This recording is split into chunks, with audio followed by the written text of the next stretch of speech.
Yeah, hello. Okay, good morning, everybody. I may sound a bit incoherent. It's early, very early morning for me, and I'm having my first cup of coffee at home. So please excuse me if I'm not at my best this morning. But anyway, let's get on with the program. We have two invited talks and one contributed talk this morning, and this is of course the last day. And so it's a pleasure to introduce the first speaker. Ali Rezakhani, who's actually a collaborator of mine, as you can see from the first slide. So Ali is at the Department of Physics in Sharif in Tehran, Iran, and he's going to talk about something we worked on over the last couple of years actually already, and are still working, which is basically using a different approach than previously for open quantum systems by treating explicitly the correlation between the system and the path. So I think this should be hopefully an interesting talk. And Ali, it's an invited talk, so it's 35 plus 10, and then we have a 5-minute break. So I don't know how to use Zoom. Can you give me actually a hint? When probably? Yeah, I think I'll raise my hand like 5 minutes before. Is that okay? Actually, I don't see your hand. Because I've just kind of actually made small that for now. Just well, maybe I'll just a hint. Yeah, maybe I'll just scream in the microphone. Yeah, that's good. Okay, I hope your connection worked. Yeah, my connection is a bit slow, but okay, go ahead, please. Okay, hello everybody. It's great actually to be here. I'm going to speak about, and thanks to the organizers actually, for having me, Juzar, Peter, Tapio, and the others behind the scenes. And I'm going to speak about something new, which is correlation picture approach to dynamics of open quantum system. And this work actually has been done in collaboration with a bunch of peoples from Aalto University, Tapio included, Sahar Alipur, Arvind Babu, and Nico Muttonen, and also a good collaborator from Aarhus University, Klaus Molmer. The work has been published already in PRX, as you can see actually, from the end part of the page. Okay. Actually, most of my talk is going to be kind of elementary, and then I apologize in advance, for just being too elementary and just repeating probably textbooks, things. Let's start actually from open systems. In classical physics, we have actually a very good conception of open quantum systems. For example, a cup of coffee or just a bottle of water, when actually they are open and interacting with the environment, they can be a classically open system. And in quantum mechanics, for example, in a molecule, when you consider just part of the molecule, it's going to be actually an open quantum system. Or for example, in an atom, when you consider an electron, the system is going to be actually open. Then I'm going to actually need to set the scene, for the material of actually this talk. Let's start from composite system. You have actually two systems, one B and another one S, and they are interacting. And I'm just denoting interaction with this, wavy-like red actually, curves. And system S actually interacts with B. And then the point is, in a composite, we cannot actually exclude that system of interest from the environment or from the reservoir or whatever actually you call bath, for example. Then it's interesting actually to know, how this dynamics of the system within the environment, can be actually described. Okay, for that, I need actually to really quickly, just mention about some facts from quantum mechanics. In quantum mechanics, the state space is Hilbert space for a composite system, that's a tensor product, and they have Hamiltonian for a composite system, which is a combination of bare Hamiltonian for system, bare Hamiltonian for the environment, and an interaction exactly, the wavy, the red actually, wavy curves. And the state of the system actually is described by density matrices. The dynamics is given by Schrödinger equation, or as you wish, we can call it Liouville von Neumann equation. And the other actually important thing is about state of a subsystem, which in quantum mechanics, the composite system, it's obtained by partial tracing rule and things like this. And this slide is kind of actually shameful. Everybody knows about that. Sorry for that, for repeating that. But anyhow, I think it's not really bad to have it just in one slide to make, to set the scene. All right. And the important point about the composite system is that the state of the total system, the composite system, is not really a tensor product of the state of subsystems. Unlike actually the Hilbert space, you will have some contribution, which is not in the form of a tensor product, as I've shown, in the last part of the slide, which we call correlation in general. And it can be anything, it can be classical correlation, it can be quantum correlation or whatsoever. But the important point is that in a composite system, interaction plus correlation, which sometimes interaction, is just the cause actually for correlation. They can make the description of the system kind of difficult. And the question of interest here in my talk is how to describe the dynamics of an open system, system of interest S, within the reservoir or within actually, the environment B. And by the way, this halo part around this system S, including actually, those wavy red curves, this halo part actually kind of, let's say, shows or kind of actually, depicts the concept of actually that correlation, that built-up correlation. Then the question is, how to describe the dynamics of this open quantum system. As I mentioned, chi, that correlation, the guy I actually introduced here, can encompass any kind actually, or any type of actually correlation. It could be classical correlation. For example, we have this form for classically, completely classical and classical actually, correlation between the system and its environment. And it also can include, the case of uncorrelated system. When actually chi is 0, it can actually include almost any type of quantum correlation like entanglement. For example, we know that any non-separable state in this form includes entanglement. And the most actually exemplar case actually is a Bell-less state or set of Bell-less states. And it can also include discord, which is described by states which are not, in the form written here. And by the way, correlations are almost, everywhere. And I've just here shown a tableau of just some examples of, some papers regarding actually the concept of correlation and how correlation can play a role in different actually, physical settings, from, for example, dynamics to thermodynamics and things like this.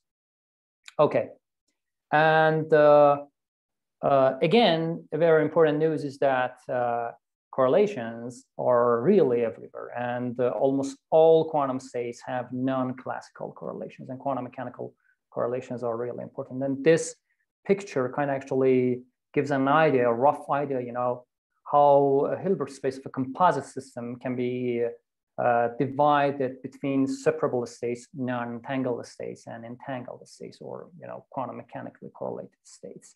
And I've, by the way, just stolen this picture from this reference. Then credit should go actually to these folks. And we have then correlation everywhere, and with high probability, almost any state in the composite, in the space of actually, composite system is almost quantum mechanically or non-classically actually correlated. Okay, as I mentioned, the question, the important question actually, and I'm focusing my talk, is about the dynamics of an open system. We know the dynamics is not described for this, little system S with the corresponding, Schrödinger or Liouville von Neumann equation. And we'll have actually some corrective terms. Then the idea, or actually the main question, is what are actually, these corrective terms, and how by making some assumptions, we can actually kind of, let's say, simplify those corrective terms, and whether, these corrective terms, let's say, or how these corrective terms, include information from actually the environment, or from the reservoir. And this is the main question I'm focusing on in this talk. Okay. Actually, the idea is quite simple, at least in principle. We start from Liebel von Neumann equation, then we do partial tracing, and then we can obtain actually, this very innocent looking, equation that rho dot s, by the way, dot here actually, is as usual means derivative with respect to time. This rho dot s is given by this, dynamical equation. And in the first part, we have actually Hamiltonian plus some modification or some actually renormalization of energy, let's put it this way. And the second part includes interaction plus correlation. As we see, interaction, and correlation, they both play fundamental role in the dynamics of an open quantum system. Then we can put the form within actually this simple or compact actually, equation. But the point or the main question actually is that rather than, doing this, we could have done, for example, this exponentiation for the system plus environment. And then, by obtaining rho SB, we could have actually, obtained rho S by partial tracing. And that could be actually an alternative way. But the point is, the full dynamics is kind of actually difficult to obtain because it actually requires, some exponentiation. And typically the environment, the size of the environment is really, huge. Then that's not really feasible to do actually the exponentiation and partial tracing. Rather than that, people actually resort to dynamical equations, and they want to obtain this corrective term. And F actually here, shows that corrective term. Okay. Excuse me, Ali. Sorry. Yeah, go ahead, please. I was just confused by your previous equation where you have had this corrective term which included interactions and correlations. What do you mean here exactly by a correlation? Because are you trying to write down the exact equation, or are you trying to write down a perturbative equation in the interaction? No. So far, actually, everything is exact. So far, everything is exact, and I'm just trying to be, pedantic. I'm just trying to be elementary. First, I'm and then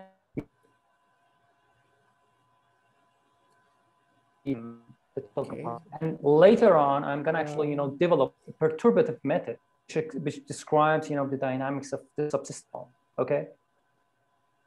Sorry, Did I make myself clear? We lost you for the majority of your answer, but I guess what you're trying to say is that this is exact, right? And absolutely, this is exact. I mean, so far this is exact, and later on, I'm going to actually, make some assumptions to make this, perturbative, or let's say approximative. Okay. Right, but I mean, I would normally expect that the interaction is what causes the correlation, right? But sometimes, not always. As I actually showed here, you might have, some initial correlation, and that initial correlation is there, okay? And it's not actually, generated by switching on actually, your interaction by interaction. That's some residual, correlation. Probably, not care of actually, prepare your system and put it into the environment. See what I'm saying? Okay. Yep. Thank you. Mostly, actually, as you said, correlation, is just generated as this, arrow shows here, is generated, due to actually interaction, but not always. That's my point. Thank you. No problem. Okay. And as I mentioned, the exact picture actually is kind of difficult, and it's not really feasible to do that. The workaround is, as Juzer, mentioned, we are physicists, we have actually do perturbation, we have to do actually, approximations. And some typical scenarios in which these perturbations or actually approximations, make sense, could be, for example, like this death, they are weakly coupled. And or that actually, could be really large, and then in some sense, actually, it doesn't really change or changes really fast, super fast, faster than actually, the system can imagine.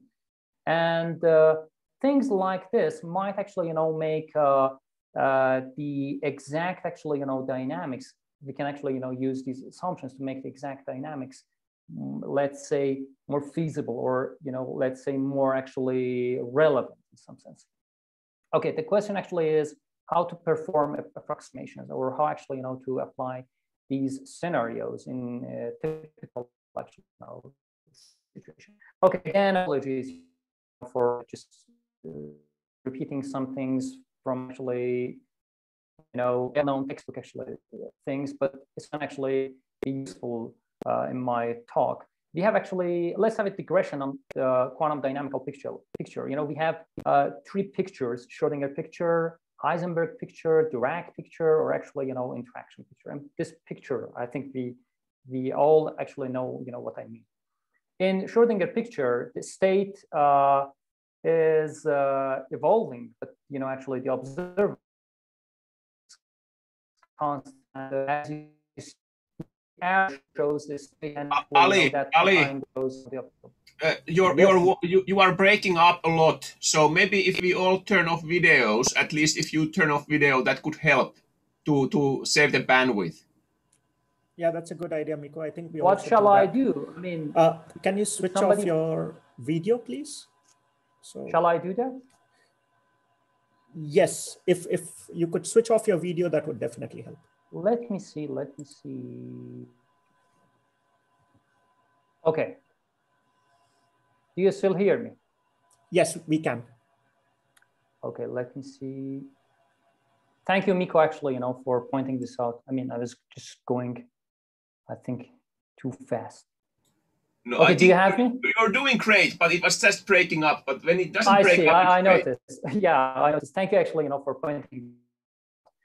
Anyhow, and this is sure. And we have actually, that Heisenberg picture in which the state, is constant and the observable changes, and we have actually a Dirac picture in which the state and the observable, both actually change quite trickily, and you will see, I'm going to get back to this, in a moment, and I'm going to use this for just making the decoupling actually approximation. Okay, interaction picture, the last one exactly, this Dirac picture. This real example, you have some interaction. Imagine that, you have a Hamiltonian and you have actually added a perturbative, interaction. Then the left part of actually this table, is just the original Schrödinger picture, which is what we use when actually there is no interaction. And the right actually, panel of the table shows that by introducing, this is the exact dynamics, by introducing actually, a relevant picture, kind of, let's say, taking care of that constant actually, Hamiltonian, and defining, some interaction actually Hamiltonian based on this V. You see V actually, here is highlighted. It is possible to kind of, let's say, write the dynamical equation in the form in which this V, the interaction actually, has the main role, unlike actually this equation. And this is useful, as we know, as we are physicists, we know, this can be used for actually, weak interaction expansion or Dyson series expansion. Imagine that this is actually, your dynamical equation, then you can actually solve it, by iteration. And if you repeat it, or if you iterate, it is possible to obtain actually the exact evolution up to any order of approximation actually as you wish based on the interaction. And if interaction actually, is weak, then there actually, we have the weak coupling expansion or weak interaction actually expansion, which we are all actually familiar with. And that's the backbone of the dynamically open quantum system, or theory of actual open quantum systems. Okay, this can be used in the problem actually, I'm interested in, the dynamics of actually the open quantum system. Imagine that again, the total Hamiltonian is that bare Hamiltonian plus interaction one. And in the usual weak coupling expansion, which is typically called Nakajima-Zwanzig method, or actually, the methods obtained from this actually, let's say, scheme, there is a projection or a linear actually, decoupler applied on the total system, which kind of, let's say, confine information actually, within information, in the total system within actually the subsystem. And then again, starting actually, from the Schrödinger equation or level von Neumann equation, as you wish, you can call it as you wish. Then in interaction picture, we have this equation in which HI, as I mentioned, in the previous slide, is exactly signifying, this interaction Hamiltonian here.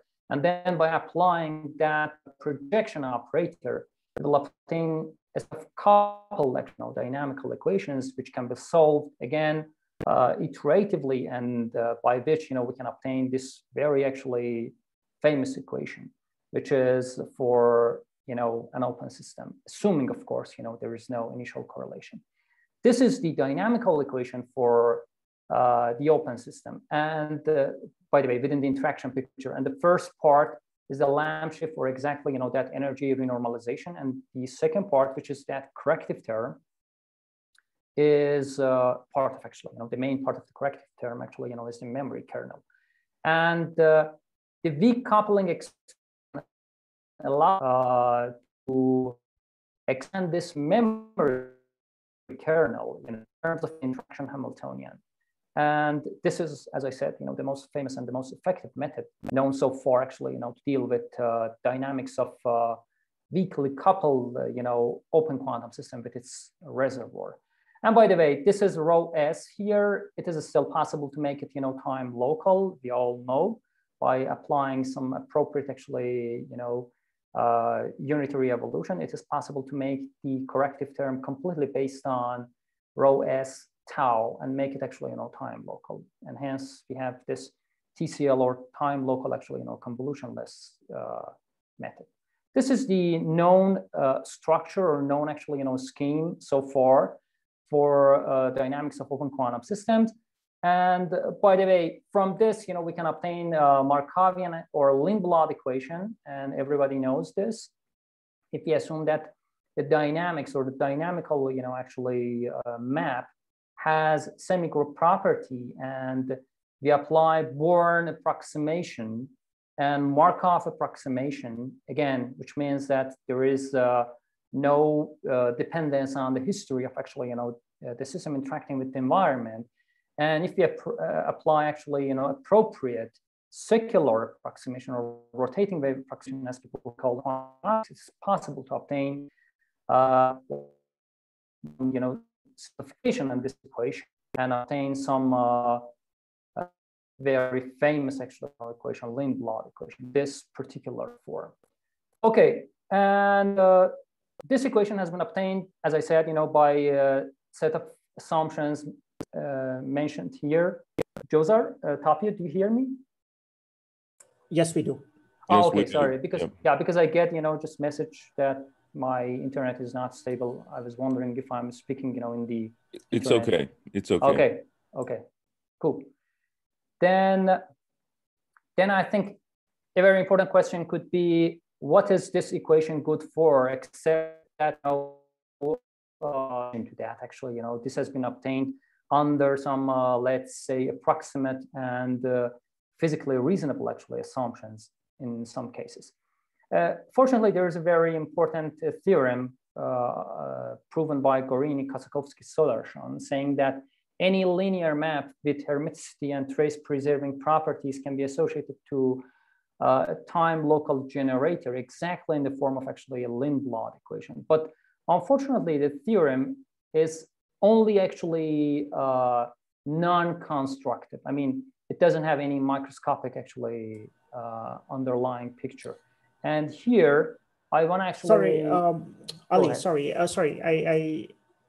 I mean, I'm completely lost with this statement, because you have definitely non-CPTP maps, which are hermiticity preserving and trace preserving, and they're time local as well, and they're not in the Lindblad structure. So no, of course. again, just look at actually, the conditions of the theorem. Any linear map, hermiticity and trace preserving, can be written in this form. Okay, there are lots of situations, in which the dynamics is not necessarily within this actually, set of assumptions. Then the theorem actually, is correct. There is no actually contradiction if you alluding to that one, right? Wait, but I mean, no, sorry. So a linear map is basically L acting on rho gives you something which is just linear in rho, right? This is what you mean by a linear map. Yeah. Hermiticity preserving and trace preserving. This is exactly a Redfield equation, which is non-CPTP, so it cannot be written in a Lindblad form. If you bear with me, I'm going to get back to that. Okay. Yeah, definitely. Thank you. You're right. But again, the point is in linearity, okay? I'm going to show that in the exact dynamics, exactly this linearity is compromised, and you're, just losing that picture. But still, I'm going to obtain, a similar equation. But I'm going to get back to this Redfield equation and, your question later. Shall I go ahead? I think gamma is here not necessarily positive. This is a point. So if the semi-group is non-positive preserving, then gamma may be negative. Yeah, of course. That's not actually. And is here gamma and L, are they time dependent? In this picture, actually, it is completely general. Yeah, they could be time dependent, but it should always be such that its integral over time should be positive, okay? It could be negative at some times, but to actually, serve the assumptions of this theorem, this gamma time dependence, as far as I recall, should be such that its integral over the time period should be always positive. Sorry, Ali, what time period are we talking about here? I mean, excuse me? Sorry, what time period are you referring to, that gamma should be positive over what time period? No, actually, I think it was Miko actually who asked whether gamma, is time dependent. And I mentioned, yeah, as far as I recall, in general, gamma could depend on tau time, but to serve, the assumptions of the theorem, gamma should have a positive integral over time. Is it clear? Sorry, maybe I'm just confused and lost, because if you want the CPTP, so sorry, here it's not CPTP. Is that what you're trying to say?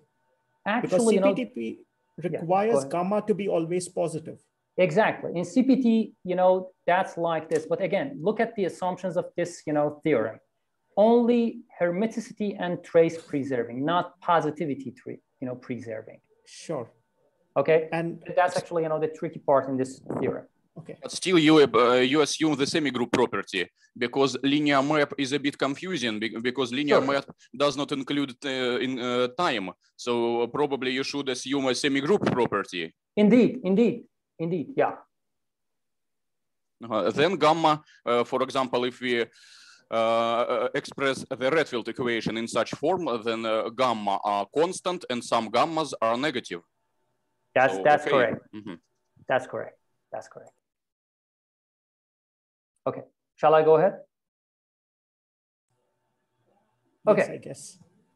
Okay, let me just, recall interaction picture or Dirac picture. We had that HR and, we gave the main role to that HR, and hence, we got that decoupling expansion.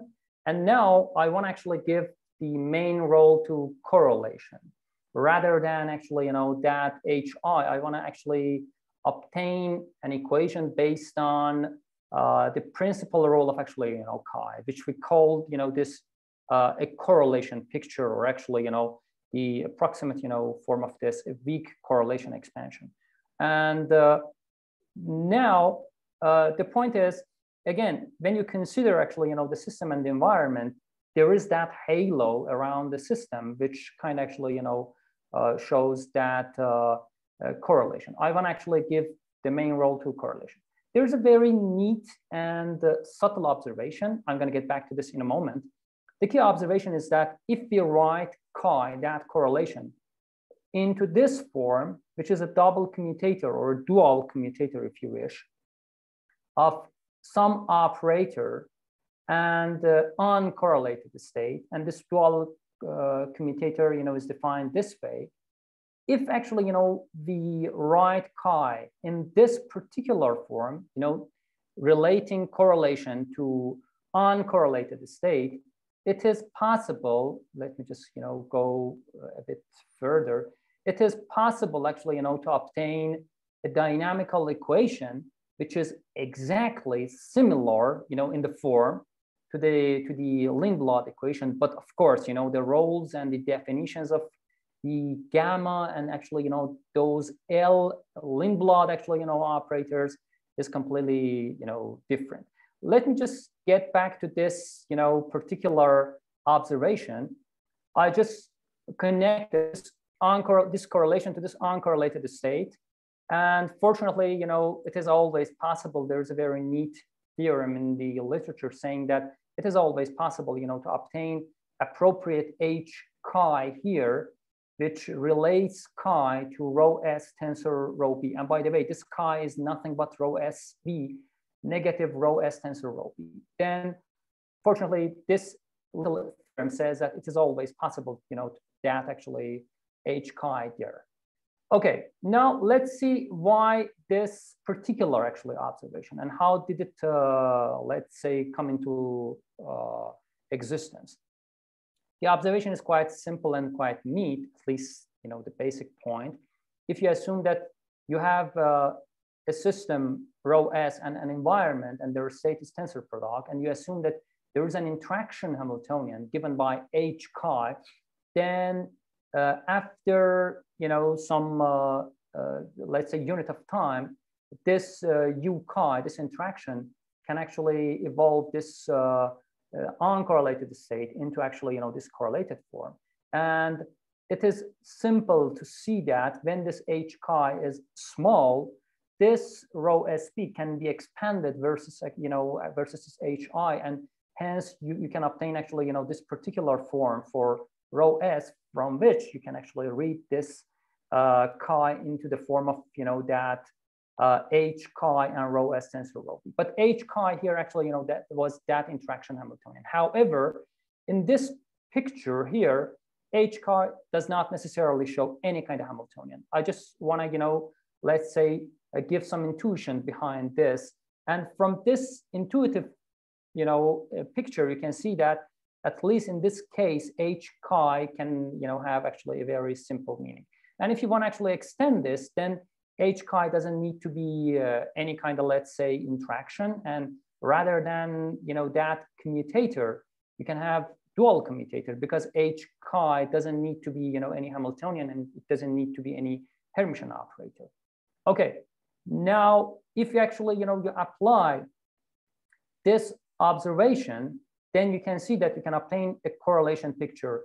From uncorrelated state, you can actually go to a correlated state, and correlation is given, in terms of uncorrelated state. And this is actually, a very neat part, and everything regarding correlation is completely encapsulated, within this little H chi here.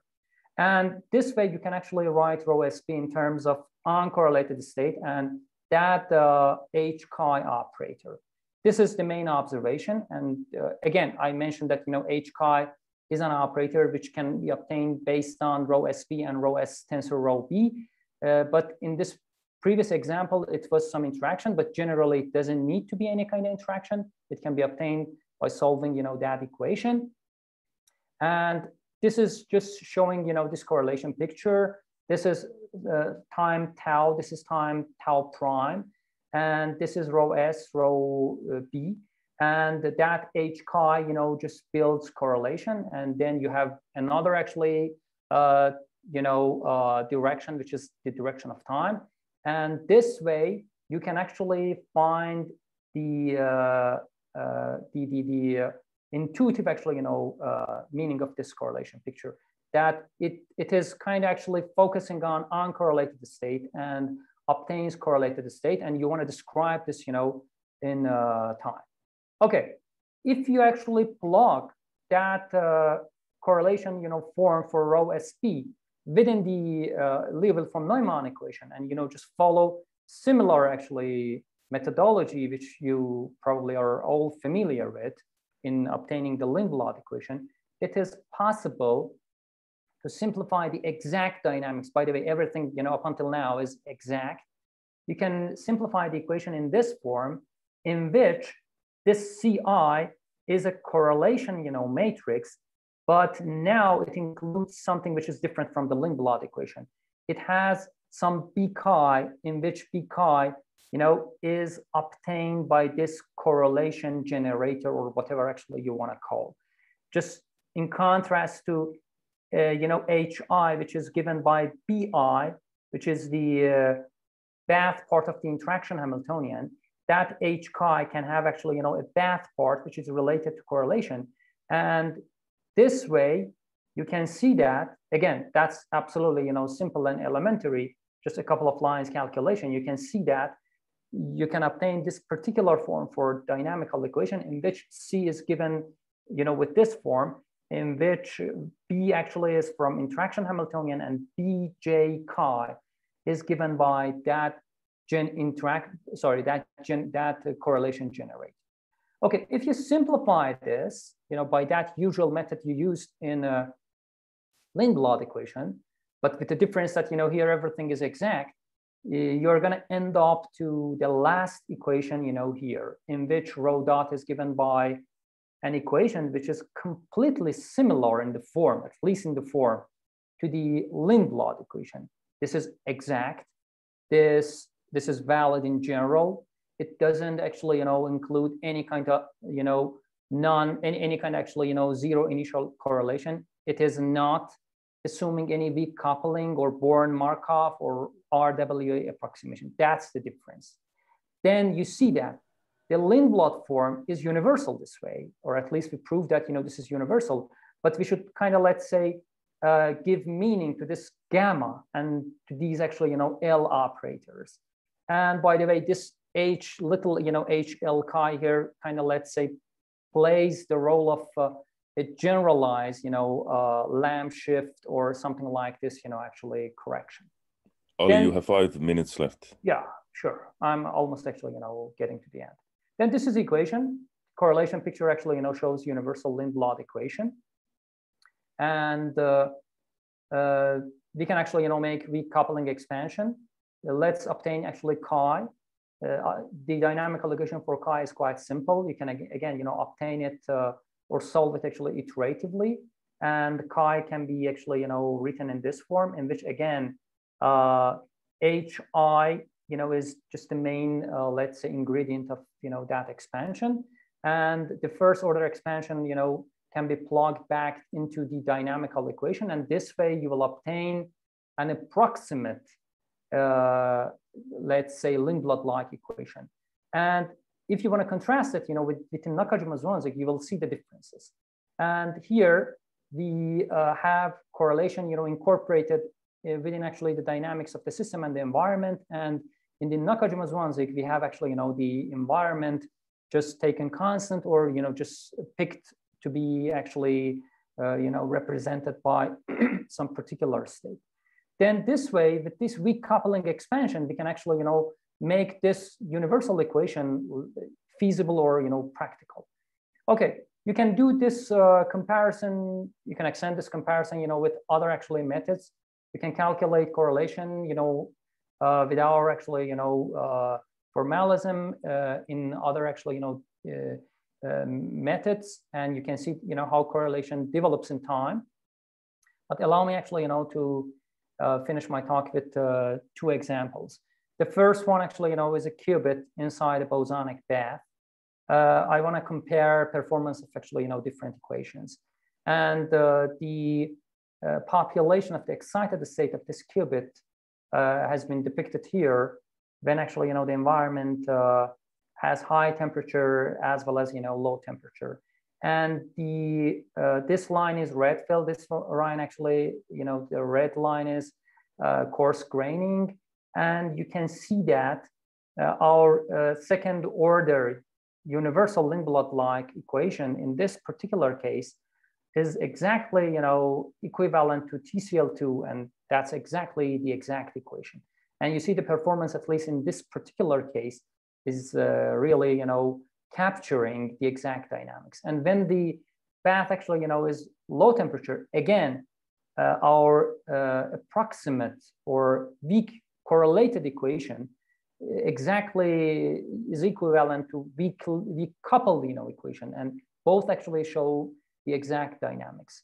And in this particular case, our approximate equation is exact. However, a non-trivial example is damped harmonic oscillator, in which the interaction is in this form, and there is a central actually harmonic oscillator interacting with a set of other harmonic oscillators. Then you again can obtain, for example, the population of the first excited state for this harmonic oscillator, and the green curve here shows the exact dynamics. And in this one, in the one actually below, you can see that Nakajima-Zwanzig performs terribly bad because it gives negative populations, then that's not physical. TCl2 is not bad, but I mean, at least in the sense that that's physical, but that doesn't really capture the dynamics. But our ULL is not exact, but that approximate equation, but that captures the dynamics pretty well compared to the other actually equations. And by the way, I mentioned that our universal dynamical equation was exact, and I applied some approximate approximations in that to obtain that ULL2.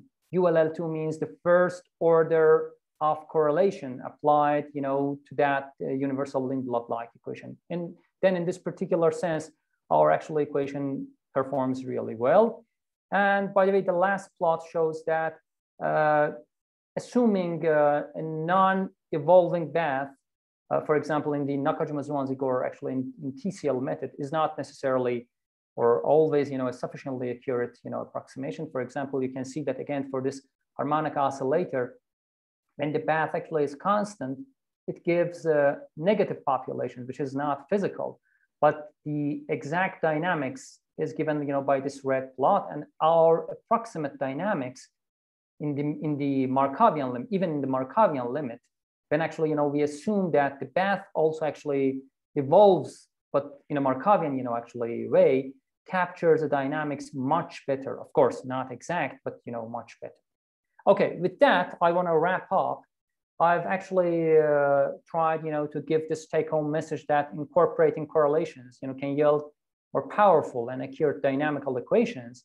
And in the passing, actually, I introduced a correlation picture, and actually I showed that there is a universal Lindblad-like equation, which is exact without any kind of assumption, but we can actually apply a systematic weak correlation expansion to make it actually realistic and make it applicable to physical scenarios. Okay, thank you for your attention. Tapia, I'm done. Okay, thank you, Ali. I gave you a few extra minutes because of the discussion in the middle. So I think we have about 5 minutes if we want to have a short break for further discussion. So may I ask a question? Yes. Let's see, where do we start? There are lots of hands up here. Yes. And sorry, Tapio, I don't have a hand to be raised, but I do have lots of questions as well. So just letting you know. Yeah, okay, let me go in the order that I see, because of course I have no idea when these hands were raised. But okay, Anton Trushev, something, I can't see the whole name. Yes, Anton Trushechkin from Moscow. Oh, добрый день. Добрый день. Добрый день. So thank you for the very interesting talk. My question is about the relation of your approach with the projection operator formalism, because your chi are correlations, but also in the projection operator, we have a projection P onto a tensor product of the system operator times equilibrium bath operator. And an orthogonal projector Q, and your chi, your correlation is almost the same as Q rho, or up to the point of the state of the bath. Not exactly. Not exactly, but some. Yeah, exactly. You know, the point is this. The point is exactly. Do you see it actually? Do you see my slides? Do you see my pointer? Yes, I see. Oh, okay, exactly. You know, exactly. The culprit is here. That projection operator, you know, which is used in Nakajima's Zwanze, is completely linear. You know, it transforms rho SB to rho S tensor some constant state for Bath, right? And this operator is completely linear. However, let's get back actually, you know, to my correlation picture here, and that E operator, you know, I introduced here.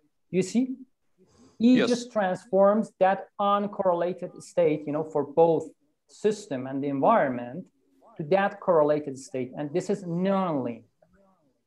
And I'm showing this nonlinearity, you know, is not a problem. That's the whole difference, you know. Here, the state of the environment is exactly the instantaneous state of the environment, not, you know, something constant. Okay. And so can your expansion method in Chi be something considered to be something like higher order corrections in the projection operator method? Something like, of course, not exactly the same, but something like. Yeah, I suspect so. Actually, that's a very, you know, neat observation. I suspect so, you know, because as you see, my weak coupling, my weak correlation and expansion is again based upon, you know, based upon expansion on HI, but in a very particular way, not actually, you know, in a similar way that we did, you know, in weak coupling expansion, but in a very neat, or let's say in a subtle way, in a more subtle way. Then you're right. I suspect that, you know, this weak, you know, correlation expansion could be some, let's say, enhanced weak coupling expansion in particular, or let's say, you know, in a more wiser way. Yeah, the interesting thing is that we are actually now writing another paper where we actually reinterpret these standard equations in terms of the correlation. And it's quite interesting to see how this correlation has different forms explicitly in the Markovian master equations. Thank you. Very interesting. Okay, thank you. So next one, I think let's spend a couple of more minutes. So Sai, my friend Sai from India seems to be the next one. Hi, thanks a lot. Hi, Ali. So just a quick question, Ali. I've actually, I'm just a bit confused about one small thing, which is, as you rightly pointed out, this will be a nonlinear map because the correlation matrix actually depends on the full density matrix. And so this will be a nonlinear map, right? So this is point number one. So my worry, and I just want to hear your reaction to it, my worry is that even though you can formally construct this universal Lindblad-like equation, the actual map L chi m, the actual operators L chi m and gamma chi m, the construction of these things, I presume, is actually quite difficult because as you, even if you start from an uncorrelated quantum state, the correlation matrix becomes non-zero basically at time t equals epsilon, right? I mean, right. The first tiny time step you take, it becomes correlated. So at every point, you are basically saying, I'm projecting back onto the rho S tensor rho B, so the marginal density matrix, and then the correlation I'm incorporating through this trick that you've highlighted to us. So my guess is that even though technically I can write this equation, it's A, it's incalculable, and B, if I take the Lindblad-like phenomenological approach where I say, let me give you a set of operators L chi m, I don't know what, so there is operator sum representation for standard open quantum system theory. What are the conditions that L chi m should obey and gamma chi m should obey? So let me ask it this way. What are the conditions that L chi m and gamma chi m should obey in general for you to have this nonlinear map to be a valid map on the system states alone? First of all, actually, this is exact. This dynamics, is exact. Whether actually you want to, attribute it to a linear or non-linear, whatever it is, this is exact. But I think you correctly pointed out that the culprit is exactly, inside this gamma m chi and L m chi. And I've actually, put this chi here in purpose because I want to show, this is kind of, let's say, related to the exact dynamics. And you mentioned that, this is incalculable. Yeah, look, this exact dynamics is difficult and we didn't expect it, to be, let's say, simpler than the exact dynamics for the total system. The first part of my talk was showing that, this Lindblad form is universal, okay? And you're right. this equation in itself is really difficult. Okay, you know, we achieved something, but you know, that might be really difficult. And the next part in this weak correlation, you know, actually expansion, I'm exactly trying, you know, to address your very, you know, correct question that let's make this guy physically feasible and applicable, you know, to let's say experimental or actually physical scenarios. And let's calculate this gamma m or L chi m, you know, under some realistic assumptions, and but you know, with more accurate, actually, you know, let's say scenarios. And I do this, and I obtain this equation. As you see, this equation, you know, here actually you cannot see those gamma and you know those actually LMs, but they are hidden here. But anyhow, if actually, you know, we get back to this picture, to the derivation, we'll see that, you know, what are the gammas? Gammas are exactly this correlation operator, okay, has something which is related on the instantaneous state of, you know, the bath. And I actually separate this guy into actually, you know, two Hermitian, you know, operators. Again, similar to the Lindblad equation. And gammas are given by the IM values of this A, this positive, you know, operator, this Hermitian positive operator. And this is in general, but as I said, in practice, if you want to make this, you know, difficult equation, physically actually reasonable and apply it, you know, to some examples, you have to do this weak correlation expansion. And in this weak correlation expansion, you know, everything is already actually given similar to the, you know, Nakajima-Zhuang-Ziegler other equations. Then you see that has been tamed, but maybe in this, you know, compact form, you cannot see it. And I hope actually, you know, I answered your question. Correlation approximation, you're actually able to calculate. You're actually able to push the calculation through. Pardon me? Sorry, I didn't get it. You're saying in the weak correlation approximation, you're able to push the calculation through. Yes, so yes. Yeah, that's yeah. my point. Yeah, thanks a lot. I think I have to just study this. Yeah, there's several cases that we've been able to compute. So that really helps. Like you said, the full equation, of course, is exactly as intractable as any exact equation for most cases, unless you have some special systems. But the approximate actually, you know, form of this equation is more accurate actually, you know, than the other equations. And I think that's important. And the point is actually, you know, we are employing this second dynamics, but again, you know, environment is not constant. That's important. Yeah. Okay. I'm afraid there are a couple of more questions. I don't know how you ran this earlier, but I think we have to, unfortunately, go on. And at least I need to get another cup of coffee. So let's have a 2-minute break and then continue with Aurelia's talk. We're not too badly delayed. So I hope it's okay for everybody. So I'll be back.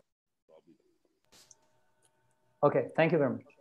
Okay, let's thank our speaker.